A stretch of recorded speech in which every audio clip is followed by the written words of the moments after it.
Hola, bienvenidos a nuestra transmisión. En nuestra travesía por el segundo libro de los Reyes, consideraremos las grandes lecciones de vida que Dios, por medio de este relato bíblico, nos ofrece. No olvides que cada una de las lecciones se desarrollan a partir de observaciones y divisiones del texto, de manera tal que puedan facilitarnos su desarrollo en grupos pequeños o nuestro estudio personal. Por lo tanto, el formato no es propiamente el de una predicación, sin embargo, tiene todos los elementos para nuestro crecimiento espiritual.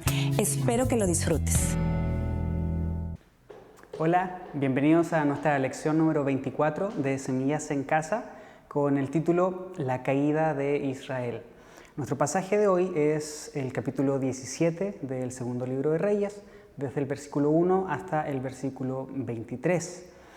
En esta ocasión, el versículo clave es el versículo 7 y dice así: Semejante desgracia ocurrió a los israelitas porque rindieron culto a otros dioses. Pecaron contra el Señor su Dios, quien los había sacado a salvo de Egipto y los había rescatado del poder del faraón, rey de Egipto. Nuestros personajes principales son Dios, Oseas e Israel. El día de hoy quisiera proponer una pregunta que va a detonar toda la plática de hoy, y esta pregunta es la siguiente: ¿eres consciente de que las oportunidades que Dios da pueden cesar? Nuestro objetivo principal es reconocer que Dios, en su plan soberano, designa un momento en el que cierra la puerta a todos aquellos que persisten voluntariamente en el pecado. Hemos llegado a este momento tan difícil en la historia que hemos venido transcurriendo tanto en el Reino del Norte como en el Reino del Sur. Este capítulo habla acerca de la deportación de Israel y ya te imaginarás las razones, ¿no?, por las cuales ocurrió todo esto. A lo largo de todas nuestras lecciones en el libro de Reyes hemos venido observando varias cosas que son interesantes y que son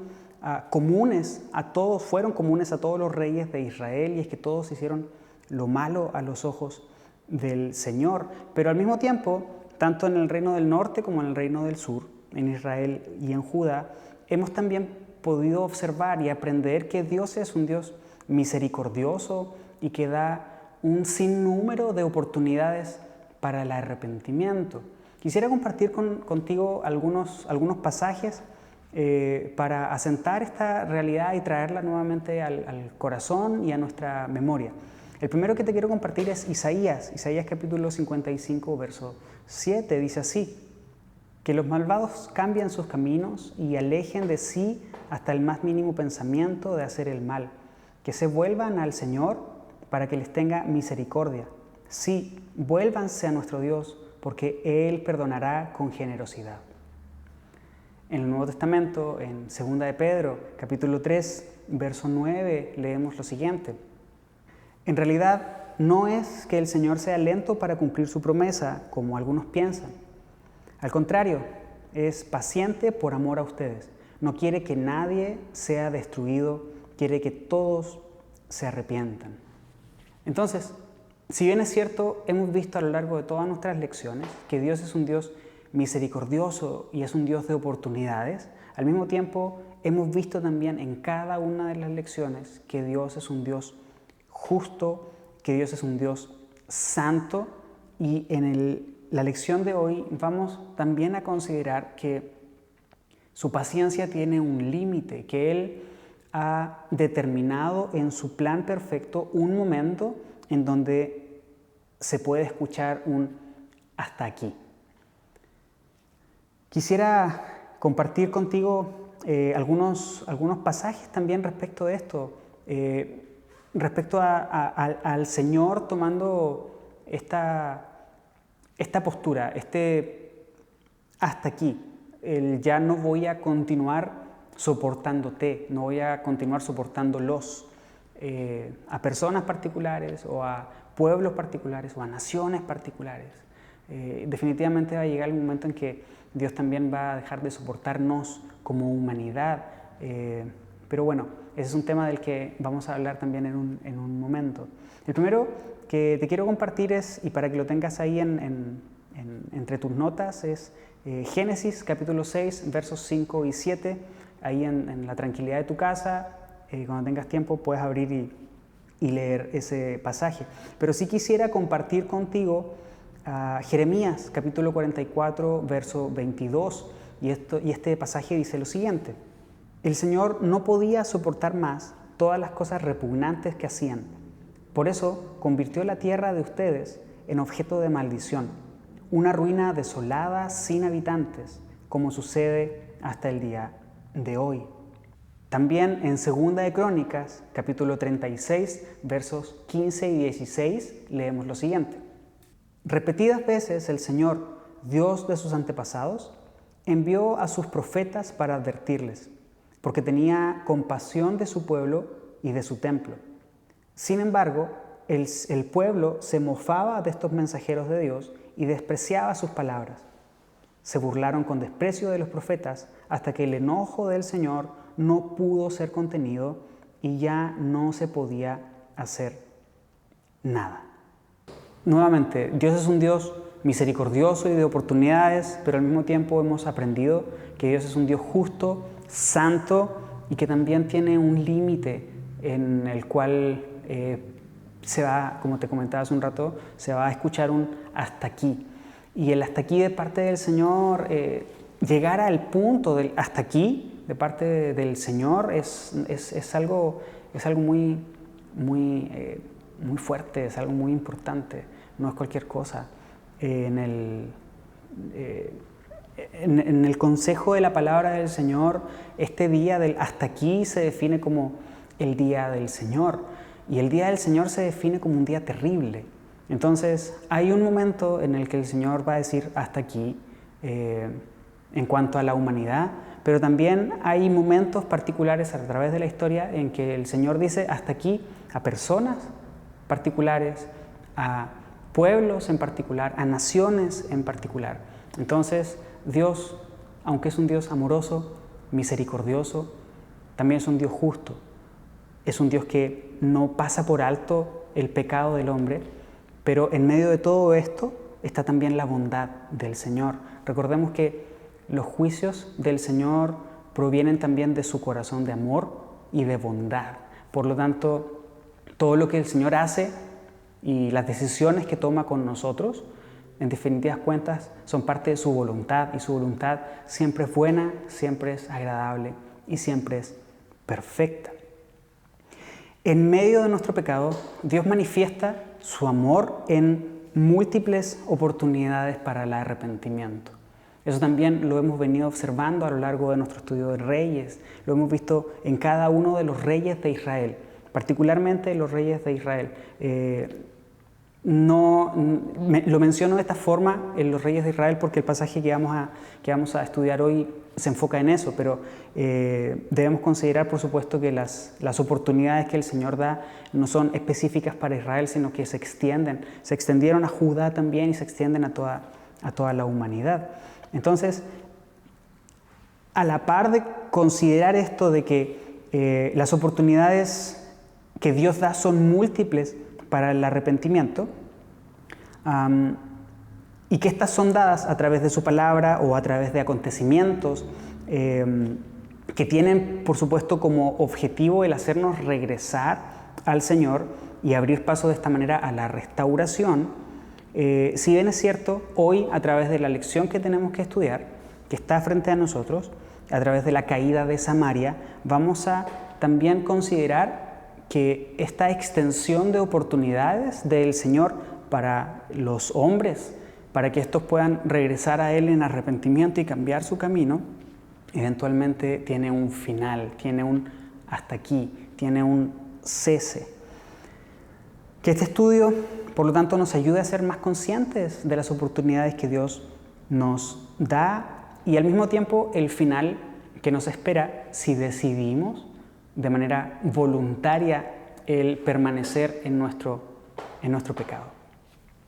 Hoy La lección es una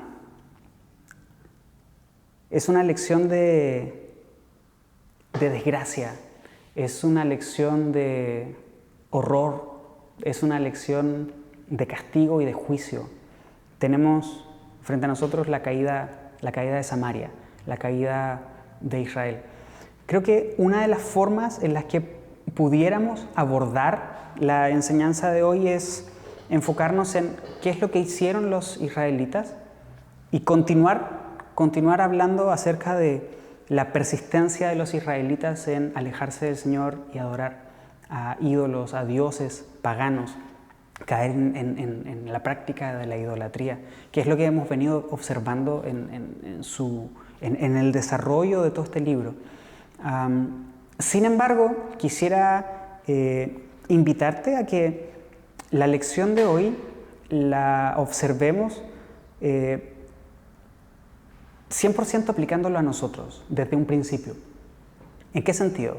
En el sentido de que con todas las lecciones que ya hemos visto en nuestro segundo libro de Reyes, enfocadas únicamente al pueblo de Israel, al reino del norte, creo que ya tenemos mucha claridad respecto a qué es lo que hicieron y por qué Dios los castigó. Entonces, quisiera que el tiempo de la lección de hoy, más bien hiciéramos el ejercicio de permitir que el Espíritu Santo baje eso al corazón para que podamos aplicar todo lo que observemos de la historia de hoy y que en ningún caso pensemos que las cosas que Israel hizo están muy por fuera de las cosas que nosotros podemos hacer, nosotros como personas. Creo que es fácil para nosotros observar estas historias desde esta perspectiva, ¿no? Vemos a reyes siendo malos reyes, idolatrando a ídolos paganos, depravándose y llevando también al pueblo a la depravación.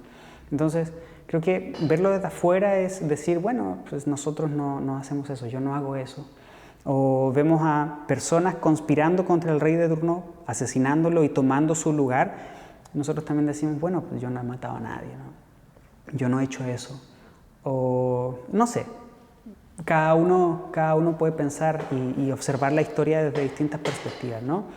Pero quisiera invitarte a que consideremos que todo lo que se nos describe y lo que se nos ha descrito de Israel y que hoy vamos a profundizar también en eso, en realidad refleja una actitud, refleja la actitud del corazón y que por lo tanto en ese sentido todos nosotros nos tenemos que identificar con esto para que a la luz de la enseñanza que tenemos frente a nosotros podamos también nosotros aplicar a nuestra vida y considerarnos a nosotros mismos frente al Señor y en el estado en que nosotros hoy nos encontremos frente al Señor.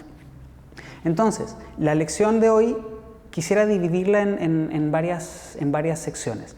La primera va de los versos 1 al 6 y esto es para entender un poco el contexto de el último rey y qué es lo que pasó específicamente que detonó ahora sí este último paso para la caída de Israel.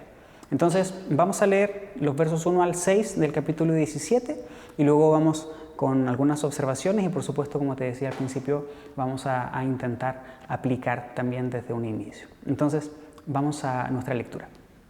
Oseas, hijo de Ela, comenzó a gobernar Israel durante el año 12 del reinado de Acaz en Judá y reinó en Samaria 9 años.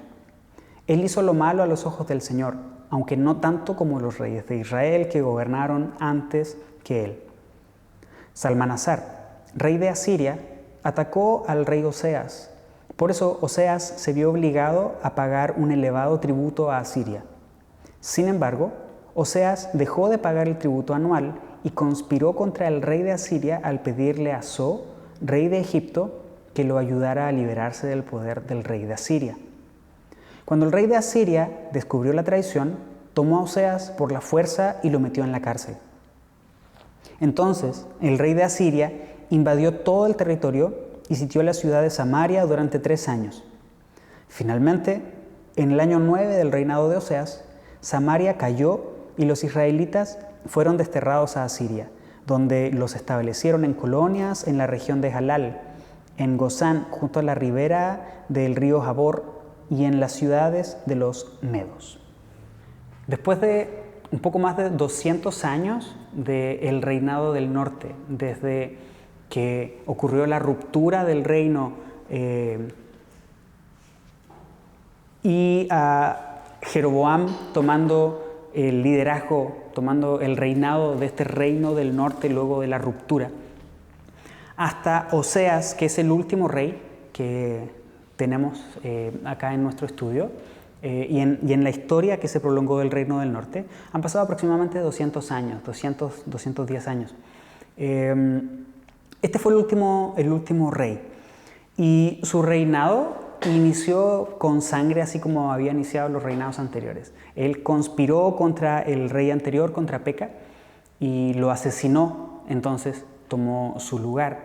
De entrada, Oseas fue un mal rey que no hizo lo bueno a los ojos del Señor, pero hay algo interesante porque el verso 2 dice que hizo lo malo, aunque no tanto como los reyes de Israel que gobernaron antes que él. Entonces, fue un mal rey, pero no de los peorcitos, sino que pues en realidad no fue tan mal. Sin embargo, el juicio de Dios se dejó caer en el reinado de Oseas.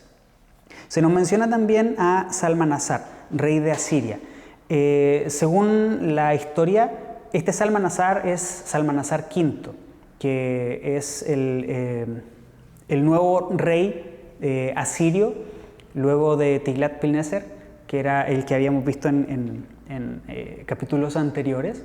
Y esta es el tercer ataque de los asirios a Israel. Los primeros dos habían resultado en sometimiento de los asirios hacia los israelitas y el pago de tributo desde los israelitas hacia los asirios. Sin embargo, en este momento vemos a Oseas intentando librarse de ese yugo, y para hacerlo conspira con el rey de Egipto, con So.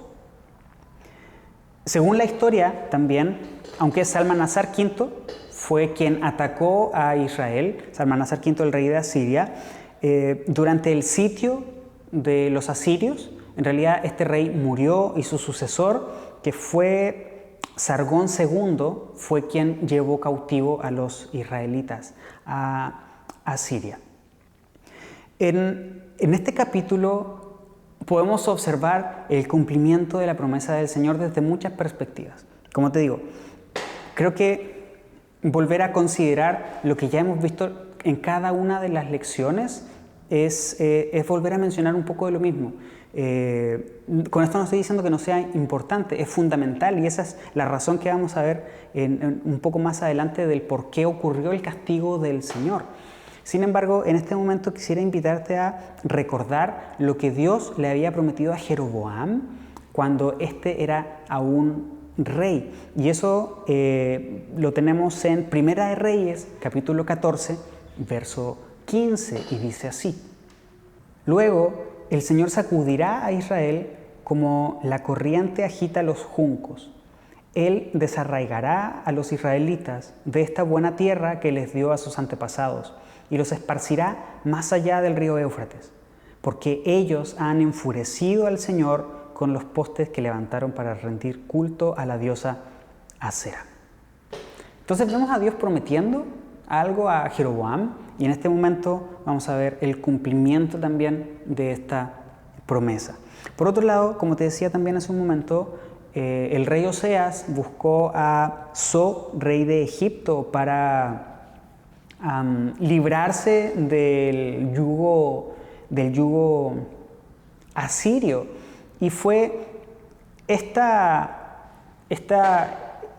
relación, o más bien este hecho, lo que fue la última gota que rebalsó el vaso.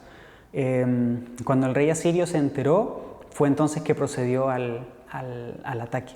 Creo que desde esta perspectiva ya podemos comenzar a considerar, bueno, era el tercer ataque que los israelitas sufrían, Y Oseas, el rey de Israel, en vez de buscar ayuda en el Señor, busca ayuda en Egipto. Y algo interesante tiene que ver en dónde va a buscar ayuda. Lo vamos a considerar un poco más adelante en cuanto a qué es lo que significa Egipto, qué es lo que representa Egipto y dónde fue este rey, Oseas, a intentar buscar ayuda para quitarse al imperio asirio de encima. Bueno, este sitio de los asirios duró 3 años y luego de eso ocurrió la deportación. Nuevamente, ¿por qué ocurrió esto? Creo que la razón ya la hemos estudiado a lo largo de todo el libro de Reyes, tanto el primero como el segundo. Dios en este momento está quitando a Israel, y lo vamos a leer casi al final de nuestro estudio, está barriendo a Israel de su presencia, es decir, los está expulsando de su presencia. Y no a través de cualquier cosa, sino que a través de una deportación. Lo que la manera, o más bien lo que significaba una deportación en estos tiempos, es la pérdida de identidad nacional. ¿Por qué? Porque el imperio que tomaba prisionero a otra nación, lo que hacía al deportarlos era cambiarlos de lugar en donde estaban viviendo. Los sacaba de su territorio y los llevaba a otro lugar en donde eran extranjeros. Luego promovían la mezcla de sangre, es decir, la unión entre el pueblo que se había tomado preso y los otros que ya eran súbditos del imperio. Entonces, primero los quitan de su hogar y en segundo su sangre nacional empieza a mezclarse con la de otros pueblos. Por lo tanto, con el paso de las generaciones, la identidad nacional va desapareciendo. De hecho, estas 10 tribus se conocen como las 10 tribus perdidas de Israel. Así lo puedes encontrar, o tal vez ya has escuchado o has leído algo de eso. Tiene que ver con esto, con la mezcla que estos israelitas sufrieron, sanguínea, con los demás pueblos. Y aquí hay algo interesante porque voluntariamente los israelitas insistieron en imitar las conductas de los pueblos alrededor. Y luego, entonces terminaron mezclándose incluso en su sangre con los pueblos paganos de su alrededor. Entonces Dios quitó a Israel, Dios barrió a Israel de su presencia. Pero esta pérdida de identidad no ocurría de una forma muy agradable. Es un tiempo de guerra. Tenían 3 años de sitio. Por lo tanto, la situación que estaba ocurriendo ahí desde el punto de vista bélico era terrible. Cuando una nación deportaba a otra, y en particular los asirios lo hacían, cuando lograban entrar a la ciudad o el pueblo al que estaban sitiando se rendía y los sacaban de la ciudad para llevarlos a otro lugar, los sacaban desnudos y los sacaban encadenados. Y aparte de eso, usaban unos ganchos que eran, imagínate unos ganchos como los que se usan para pescar. Y esos ganchos se los incrustaban en la boca y de ahí los iban jalando. Entonces estaban desnudos, encadenados y aparte de esto con estos ganchos en fila saliendo todos de Samaria. Entonces, aparte de dirigirse hacia la pérdida de identidad, el camino hacia allá era un camino muy doloroso y muy vergonzoso. Dios está castigando a Israel en este punto y lo está castigando de una forma pública y de una forma muy vergonzosa. Está, te insisto, barriendo a Israel, los está quitando de su presencia. Y la implicación de que Dios los barra de su presencia, los quite de su presencia, es una implicación muy fuerte, es una implicación muy profunda. ¿Por qué Dios castigó a Israel de este modo?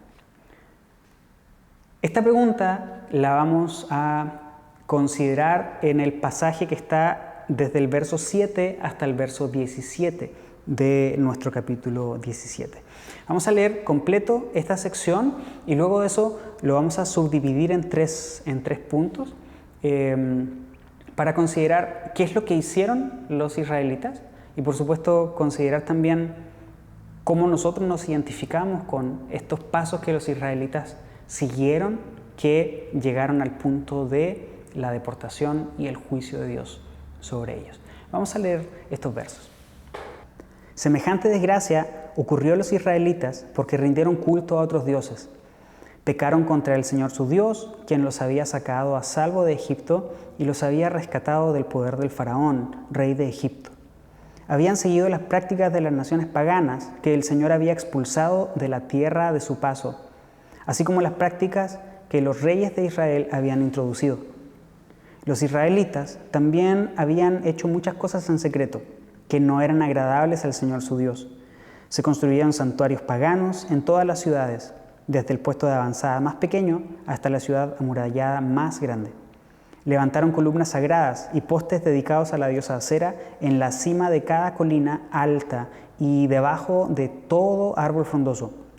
Ofrecieron sacrificios en todas las cumbres de las colinas, tal como lo hacían las naciones que el Señor había expulsado de la tierra de su paso.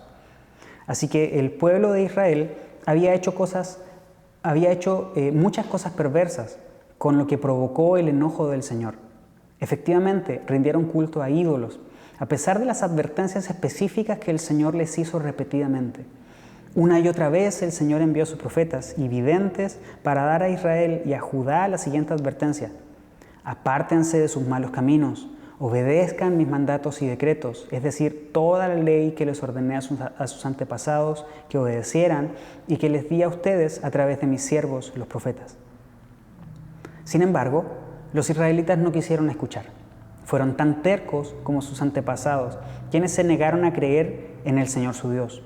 Rechazaron sus decretos y el pacto que Él había hecho con sus antepasados y despreciaron todas sus advertencias. Rindieron culto a ídolos inútiles, por lo cual ellos mismos se volvieron inútiles. Siguieron el ejemplo de las naciones vecinas, desobedeciendo el mandato del Señor de no imitarlas. Los israelitas rechazaron todos los mandatos del Señor su Dios e hicieron 2 becerros de metal. Levantaron un poste dedicado a la diosa Acera y rindieron culto a Baal y veneraron a todas las fuerzas del cielo. Hasta sacrificaron a sus hijos y a sus hijas en el fuego, consultaron con adivinos, practicaron la hechicería y se entregaron por completo al mal, con lo cual provocaron el enojo del Señor. En esta sección pues se menciona el por qué Dios castigó a Israel de este modo. Después de leer todo esto, creo que podemos decir, bueno, pues ni cómo ayudarlos, ¿no?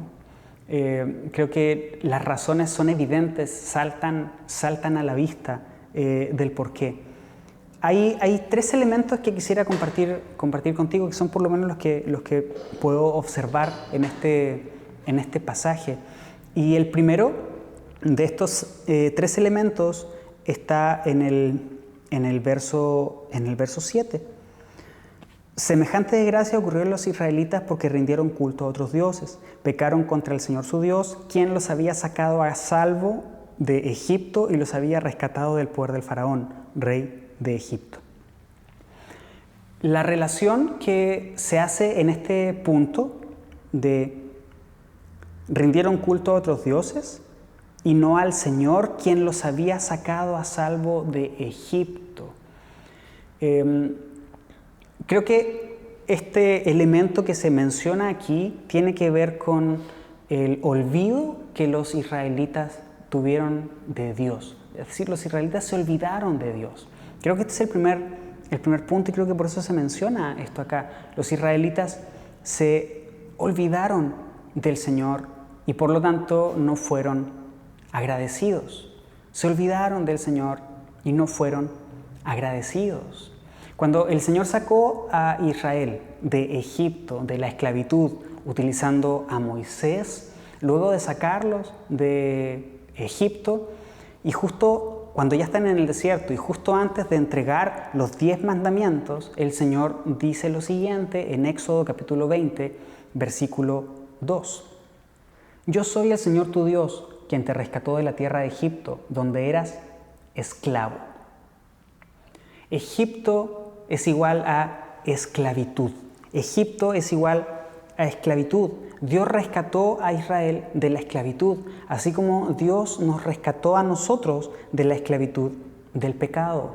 Tú y yo jamás deberíamos perder de vista esto, jamás deberíamos olvidarnos que Dios nos rescató también a nosotros del pecado. Creo que según lo que se nos detalla aquí en este pasaje, según lo que se nos menciona, uno de los primeros elementos para llegar al punto al que llegó Israel es olvidarse del Señor.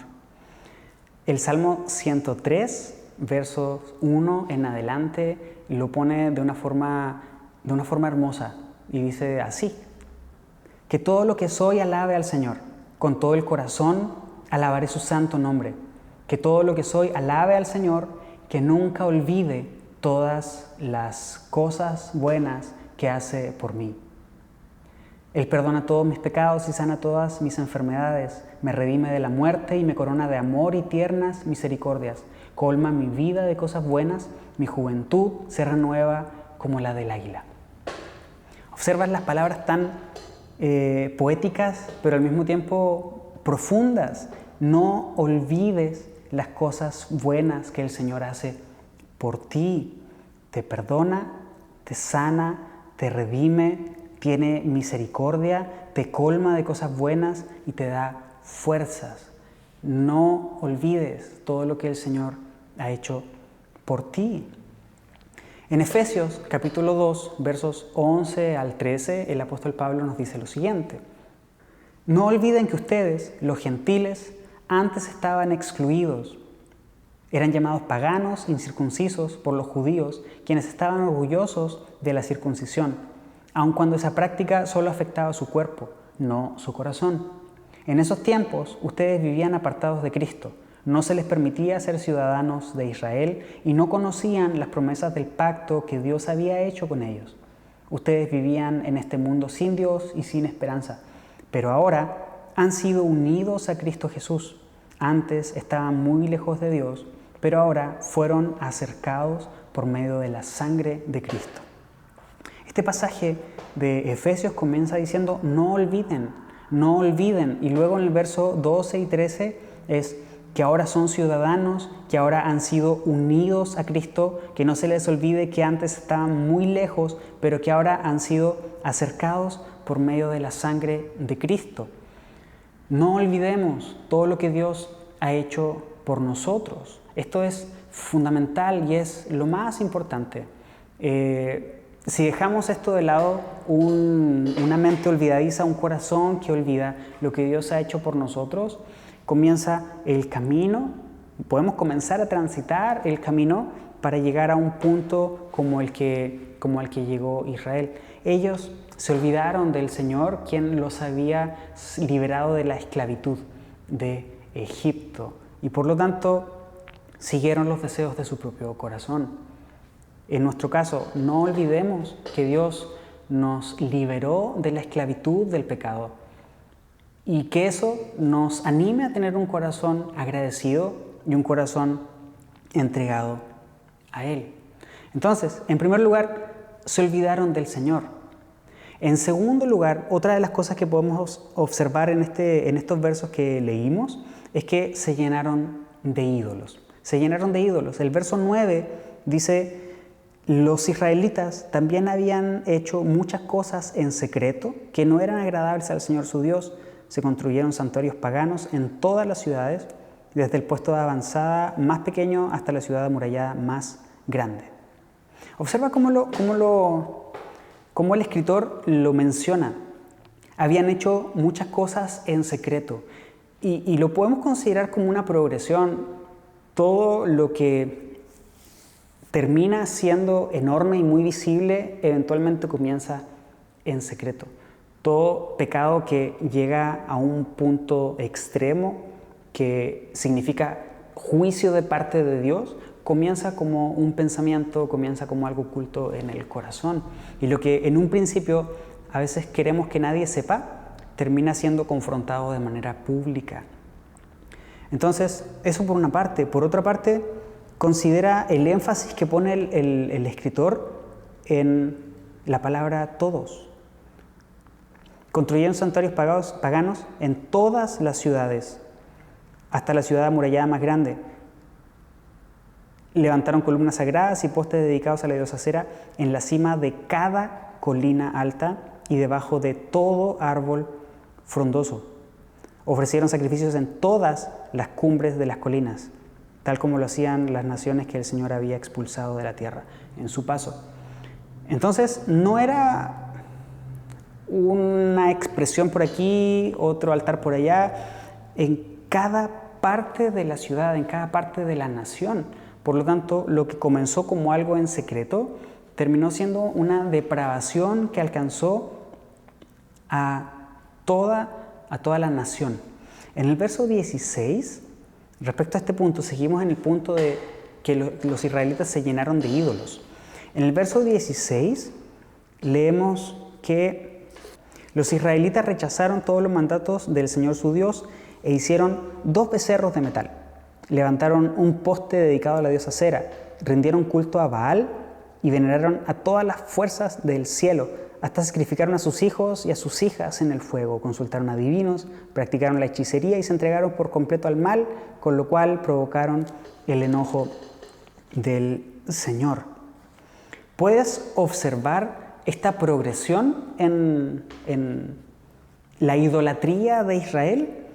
Se hicieron dos becerros, hicieron imágenes de acera, adoraron a Baal, adoraron a las estrellas, al sol, a la luna, a todas las estrellas en el cielo. Incluso cayeron en la adoración a Moloc, este dios que exigía la vida de los hijos a través del fuego.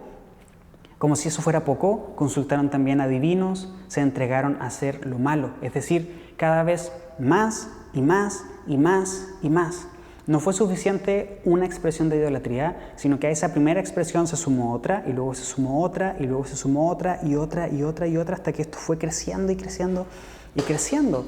Creo que una de las formas en las que podemos observar esto es la maldad del corazón, pero por otra, creo que también debemos observarlo a través de la siguiente pregunta: ¿qué es lo que Israel estaba intentando saciar en su corazón con esta búsqueda de ídolos? Y cada vez más, y cada vez más, y cada vez más. Los ídolos nunca son suficientes para alcanzar una satisfacción. Entonces lo que estamos viendo en este momento o en este punto es una insatisfacción interna que los israelitas tenían, que estaban expresando a través de la búsqueda de ídolos. ¿Por qué? Porque su necesidad interna no la estaban saciando en el Señor. Y algo importante que tú y yo nunca deberíamos olvidar es que siempre que intentamos saciar nuestras necesidades fuera del Señor, nunca va a ser suficiente. Nunca va a ser suficiente. Necesitamos más y más y más y más. Algunos de nosotros podemos intentar saciar nuestras necesidades con trabajo, o con dinero, o con familia, o con pareja, o con relaciones sociales, con el abuso de alguna sustancia ilegal. No lo sé. Cualquiera de estas cosas que ocupe el lugar del Señor y que se transforme en un ídolo al cual nosotros echemos mano para saciar una necesidad del corazón, nunca va a poder hacerlo. Nunca va a poder hacerlo. Entonces, esto es lo que también observamos acá en que le sucedió a Israel. Se llenaron de ídolos, evidenciando esta necesidad de saciar su alma, su parte espiritual, y no en el Señor, por supuesto. Algo interesante que podemos considerar en este punto es lo que estamos observando es la caída de Samaria, la capital de Israel. Si nos vamos al Nuevo Testamento, en Juan 4, vemos un momento en el que Jesús le dice a sus discípulos que debe pasar por Samaria porque le es necesario pasar por ahí. Y ahí es donde se encuentra con una mujer, la mujer en el pozo. Y seguramente ya lo tienes en mente, ¿no? Ocurre esta interacción de Jesús, en la cual Jesús le pide agua a la mujer, y empiezan ahí a hablar, ¿no? ¿Por qué tú que eres judío me hablas a mí que soy una samaritana? Entonces llegan al punto en el que Jesús le dice: si bebes del agua que yo te daré no tendrás sed jamás. En otras palabras, todo el resto de las cosas va a volver a generar una necesidad, pero solamente lo que yo te puedo ofrecer es lo que te va a saciar completamente. Y en ese mismo pasaje de Juan 4, luego de la interacción entre Jesús y esta mujer, hay una interacción entre Jesús y los discípulos, y Jesús le dice a los discípulos que Él tiene una comida que es superior al resto de las comidas, y esa comida es hacer la voluntad del Padre. Entonces, en ese sentido, al parecer, no al parecer, es un hecho real, Jesús estaba satisfecho internamente, espiritualmente, por cumplir con la voluntad del Padre. Ese era su alimento, y eso es lo que Dios también nos da a nosotros. Cuando nosotros cuando nosotros permitimos que Dios sacie nuestra necesidad interna, es cuando realmente podemos llegar a la saciedad. Aunque cuando entramos a la presencia del Señor, cuando el Señor entra en nosotros y se va dando esta dinámica en la relación entre el Señor y nosotros, creo que cada uno de nosotros estaría de acuerdo en que siempre queremos más, y queremos más del Señor, y queremos más del Señor. Pero lo que sí es un hecho también que ocurre desde el principio es que Dios suple cada una de nuestras necesidades. En el Señor es en quien podemos encontrar alcanzar ese estado de suplir, como te digo, suplir nuestras necesidades. Entonces, la idolatría de Israel refleja su insatisfacción. En el verso 15 se nos dice algo que es muy interesante. El verso 15 dice que los israelitas rechazaron los decretos de Dios y el pacto que Él había hecho con sus antepasados y despreciaron todas sus advertencias. Rindieron culto a ídolos inútiles, por lo cual ellos mismos se volvieron inútiles. Ellos mismos se volvieron inútiles. Tú y yo nos volvemos a la imagen del objeto al que adoramos. Eso es cierto en cuanto a los objetos que adoramos que no son Dios, y también es cierto cuando el objeto de nuestra adoración es el Señor. Si quitamos a Dios del centro y ponemos a otra cosa, tú y yo nos volvemos a la imagen de esa cosa. El verso 15 lo resume de una forma muy concreta y muy precisa. Rindieron culto a ídolos inútiles, por lo cual ellos mismos se volvieron inútiles. Por otro lado, si ese lugar es ocupado por Dios, el objeto real de nuestra adoración y sublime y máximo de nuestra adoración, es entonces cuando tú y yo nos volvemos a su imagen. Segunda de Corintios, capítulo 3, versos 16 al 18, dice lo siguiente: en cambio, cuando alguien se vuelve al Señor, el velo es quitado, pues el Señor es el Espíritu, y donde está el Espíritu del Señor, allí hay libertad. Así que todos nosotros, a quienes nos ha sido quitado el velo, podemos ver y reflejar la gloria del Señor. El Señor, quien es el Espíritu, nos hace más y más parecidos a Él a medida que somos transformados a su gloriosa imagen. El verso 18 de este pasaje en la versión Reina Valera dice: por tanto, nosotros todos, mirando a cara descubierta, como en un espejo, la gloria del Señor, somos transformados de gloria en gloria, en la misma imagen como por el Espíritu del Señor. Es cuando observamos la gloria del Señor, cuando fijamos nuestros ojos en Jesús, el autor y consumador de nuestra fe, es que nuestra vida empieza a transformarse de gloria en gloria, en la misma imagen de Cristo como por el Espíritu del Señor. Eso es algo que los israelitas no hicieron.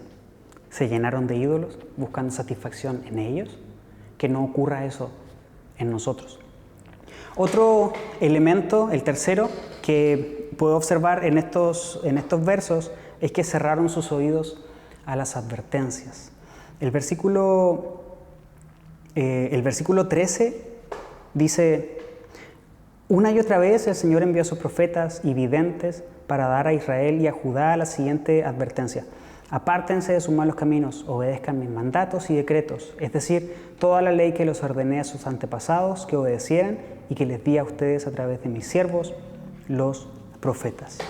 Voluntariamente los israelitas se negaron a obedecer, cerraron sus oídos, cerraron sus ojos, cerraron su corazón a las advertencias. Nadie puede decir que Dios no les advirtió. Nadie les puede decir que Dios no dio oportunidades, así como en nuestro caso. Dios nos advierte constantemente, continuamente, acerca de las cosas de las cuales tenemos que arrepentirnos. Estoy seguro que en este mismo momento Dios está trayendo a tu mente y a tu corazón las cosas en las que Él te ha insistido y tú sabes que necesitas rendir al Señor y de las cuales necesitas arrepentirte. En mi mente y en mi corazón Dios también las está trayendo. Y mientras estaba preparando esta enseñanza, no podía dejar también de pensar en eso, en cuántas cosas el Señor, en cuántas cosas el Señor ha sido tan bondadoso y tan paciente conmigo, dejándome ver cuáles son esas áreas que yo necesito rendir a Él y de las cuales necesito arrepentirme. Entonces, no seamos como los israelitas, no cerremos nuestros oídos a las advertencias del Señor, sino que más bien tengamos un corazón dispuesto a escucharle y a cambiar de dirección, a cambiar nuestro camino. Ya lo hemos considerado antes, pero quiero nuevamente traerlo a colación. Las oportunidades que Dios nos da, ¿para qué sirven? ¿Cuál es el propósito de esas oportunidades? ¿Por qué Dios extiende su paciencia con nosotros una y otra vez?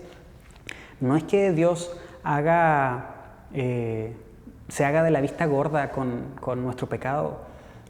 No tiene que ver con eso. Lo leíamos en la introducción, 2 de Pedro capítulo 3, verso 9. No es que el Señor sea lento para cumplir su promesa, como algunos piensan. Al contrario, es paciente por amor a ustedes, por amor a ti, por amor a mí. No quiere que nadie sea destruido, sino que todos se arrepientan. La Reina Valera dice, no quiere que ninguno se pierda, sino que todos procedan al arrepentimiento, a cambiar de dirección y volver al Señor. Entonces, estos 3 puntos son los que puedo observar, como te digo, de Israel. Se olvidaron de Dios, se llenaron de ídolos y cerraron sus oídos a las advertencias. Observémonos nosotros a la luz de estos 3 puntos para que no caigamos en las mismas, en estos mismos estados en los cuales Israel fue progresando en el tiempo. La paciencia de Dios es una oportunidad para arrepentirnos. Romanos capítulo 2, versos 4 y 5 dicen lo siguiente. ¿No te das cuenta de lo bondadoso, tolerante y paciente que es Dios contigo? ¿Acaso eso no significa nada para ti? ¿No ves que la bondad de Dios es para guiarte a que te arrepientas y abandones tu pecado? Pero eres terco y te niegas a arrepentirte y abandonar tu pecado. Por eso vas acumulando un castigo terrible para ti mismo, pues se acerca el día de la ira en el cual se manifestará el justo juicio de Dios.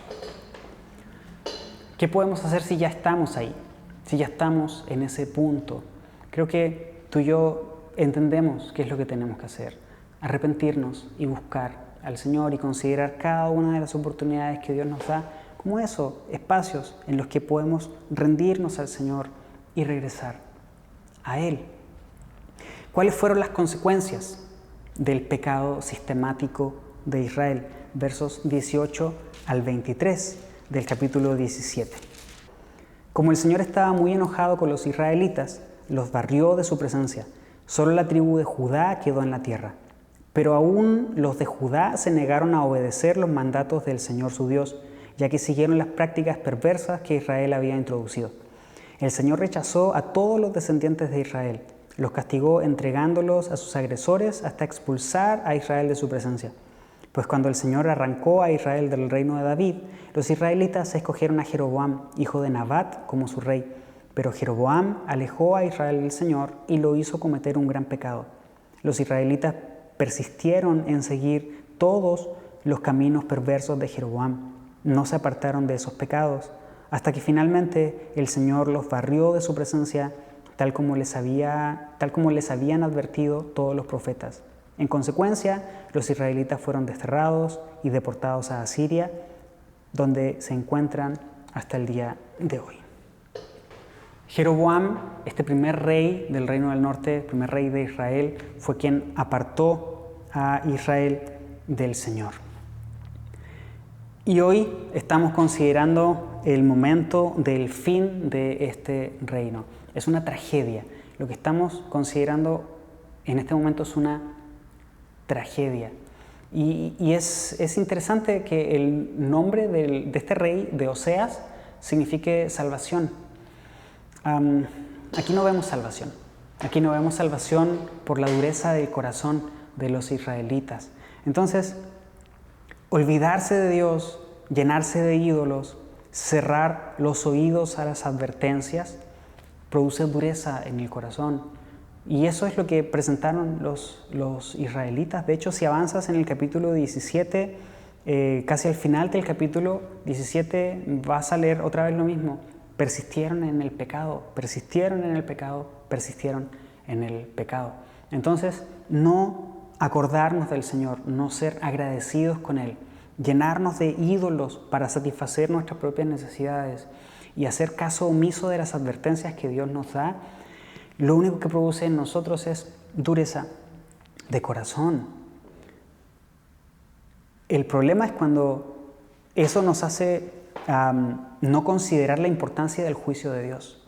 No debemos ignorar el juicio de Dios. La paga del pecado es muerte, y la muerte espiritual es la separación de Dios con nosotros. En esta última sección que leímos 2 veces que Dios barrió a Israel de su presencia, los expulsó. Es decir, en términos espirituales hay una muerte espiritual, hay una separación del Señor.